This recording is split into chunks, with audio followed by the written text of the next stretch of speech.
Mario David, bonjour. Vous êtes portugais. Au départ, vous êtes médecin converti à la politique. Vous avez notamment travaillé avec José Manuel Barroso lors de sa première élection à la tête de la Commission européenne. Et aujourd'hui, vous êtes député européen. Alors, au bar de l'Europe, je vous ai servi une portion de hummus, un plat traditionnel égyptien ou libyen, des pays auxquels vous vous intéressez de près, de très près. Alors, tout le monde dit qu'on est en train de vivre des moments historiques dans le monde arabe. Comment l'Union européenne peut-elle être aujourd'hui aux côtés de cette démocratie naissante après avoir été aussi longtemps aux côtés des dictatures ? Bon, la question, bien sûr, doit se poser, mais est-ce qu'on doit faire mea culpa ou bien est-ce qu'on doit dire c'était une période, bien sûr, où c'était ces pouvoirs-là qui étaient en place et que ce qu'on a essayé de faire, c'est de travailler avec les gens qui sont en place. La réelle politique. Oui, parce que je ne veux pas qu'on soit hypocrite. Parce qu'on n'en parle pas aussi des changements qu'on aimerait bien voir dans la voie de la démocratie dans d'autres continents, dans d'autres pays qui sont nos grands partenaires commerciaux, et pourtant on n'en parle pas. Et il y a pas eu pas mal de problèmes aussi de droits de l'homme, et il y a toujours des grands problèmes de droits de l'homme dans ces pays-là. Et donc je ne veux pas me auto-flageller. Si ça existe en français. Et donc, je crois que ce qu'il faut, c'est tourner la page, c'est bien sûr encourager les démocraties, ces mouvements en plus pacifistes vers la démocratie, condamner tout acte de violence contre des manifestants en plus, parce que qu'est-ce qui est en jeu ? Ce qui est en jeu, c'est la dignité de ces peuples, c'est leur désir pour avoir des meilleures conditions, c'est une critique contre une pauvreté qui est endémique, contre un chômage qui est systémique. Et donc, je crois que l'Union européenne doit faire tout ce qu'elle est appelée à faire, donc on ne doit rien imposer, mais on doit être très disponible pour toute aide qui nous soit demandée. Ouais. Alors, vous avez regretté que l'Europe n'était pas assez présente dans ces dossiers des révolutions arabes. Autrement dit, on entend la France, on entend la France, on entend l'Allemagne, mais on n'entend pas l'Union européenne. Mais la critique, c'est celle-ci, justement. Parce qu'on a le traité de Lisbonne, on a le service d'action extérieure, etc. Et pourtant, on continue d'assister à tous les chancelleries, à tous les ministères des Affaires étrangères, à toutes les démocraties qui agissent comme si rien n'existait au niveau européen.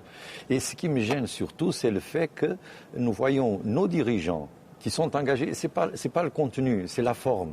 Bien sûr, parce que je souscris à ce qui a été signé et les commentaires qui ont été faits conjointement par Berlin, par Paris, par Londres, Madrid, Rome, etc. Ce que je voudrais, c'était que ce soit l'Union européenne qui parle au nom d'eux. Et donc, je crois que ça amènerait un valeur ajoutée, justement, pour que l'Union européenne puisse être présente dans la scène internationale avec les outils qu'elle s'est voulu donner. Alors, je vous interromps, parce que vous le voyez, des petits parasites qui apparaissent, et derrière ces parasites, quelqu'un qui va vous poser une question. Regarde. Nous sommes des représentants de la communauté libyenne de Belgique. Nous avons quelques requêtes concernant l'Union européenne. Premièrement, nous souhaitons que l'Union entre en contact immédiatement avec le gouvernement de transition dirigé par l'ancien ministre de la Justice. Deuxièmement, l'Europe doit reconnaître que le gouvernement de Kadhafi n'est pas représentatif du peuple libyen.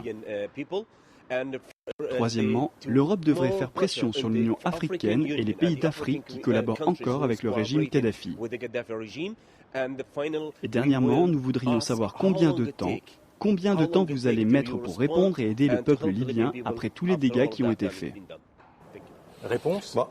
Je crois que je pourrais souscrire à toutes ces questions aussi en disant que la réponse doit être oui à toutes les requêtes qui nous sont faites. Tout d'abord, il y a déjà, encore une fois, il y a pas mal de gouvernements européens qui ont déjà envoyé des missions diplomatiques à Benghazi, etc. Les Italiens, les Français, les Britanniques, qui sont déjà sur place. L'Union européenne le fait aussi. Peut-être qu'elle le fait avec plus de discrétion. Et je crois que dans ce genre de diplomatie, j'ai été aussi au gouvernement, au ministère des Affaires étrangères, je sais un petit peu de quoi j'en parle, parfois la discrétion est aussi une très belle arme et un outil très fort intéressant. Et ne craignez pas, l'Union européenne est déjà en train de le faire. Mais on devrait se réjouir quand même de ce qui se passe en Libye. On a parfois l'impression que l'Europe est davantage préoccupée par un éventuel afflux d'immigrés. Ces immigrés, par exemple, ces migrants, on doit les accueillir ou est-ce qu'on doit essayer de les refouler ? Non, ce qu'il faut voir, c'est pourquoi est-ce que ces immigrés arrivent chez nous.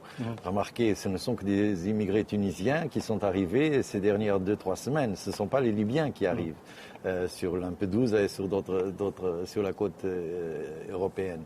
Donc, ce qu'il faut, c'est surtout créer un grand plan économique, je ne veux pas appeler de plan Marshall parce que ça c'était avec un autre contenu historique, mais d'avoir un plan pour la démocratie, pour le développement de ces peuples-là, qui d'ailleurs a été proposé déjà par le président Barroso, de façon à qu'on puisse créer davantage des conditions économiques pour que les gens puissent se développer. Et ce n'est qu'à notre avantage aussi, parce que ce seront des consommateurs de plus que nous aurions juste à notre côté. Vous avez parlé de plan Marshall, ça rejoint la question d'une internaute, Noémie Kubik de Varsovie. On parle déjà d'un plan Marshall pour les pays arabes qui se sont révoltés. Loin de moi l'idée de leur refuser une aide, mais en pleine crise économique, cette aide risque de se faire au détriment des pays de l'Europe de l'Est qui en ont également bien besoin. Non, il faut bien diviser les deux choses.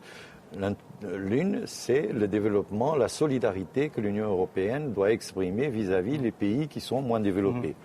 Et pour ça, nous avons les fonds structurels, etc. Et tout ça doit continuer comme si rien n'existait, comme s'il n'y avait pas de crise. Parce que ce que nous voulons, c'est effectivement que l'Union européenne puisse, tous les citoyens puissent aboutir le meilleur stade de confort possible. D'autre part, c'est la question de la politique de voisinage. Et ici, lorsqu'on parle de ces fonds, ce sont les fonds de la politique de voisinage. Ce ne sont pas des millions, ce seront des milliards, bien sûr. Mais nous devons faire tout l'effort, soit avec la BEI, soit avec la BERD aussi, qui doit changer ses statuts pour pouvoir se mêler là-dedans. Et je crois que si on parle moins de 6 milliards, on joue, parce que on ne pourra rien faire de palpable, de réalisable. Et faut pas. Donc, ce qu'on parle, c'est tout simplement de l'argent qui sera mis à la disposition de la politique de voisinage. C'est de ça que l'on parle et pas des fonds pour l'Union européenne elle-même. Merci Berio David d'être venu au bar de l'Europe et je vous invite à plonger dans ce homos. On y va parce que ça, effectivement, c'est de ma région, disons.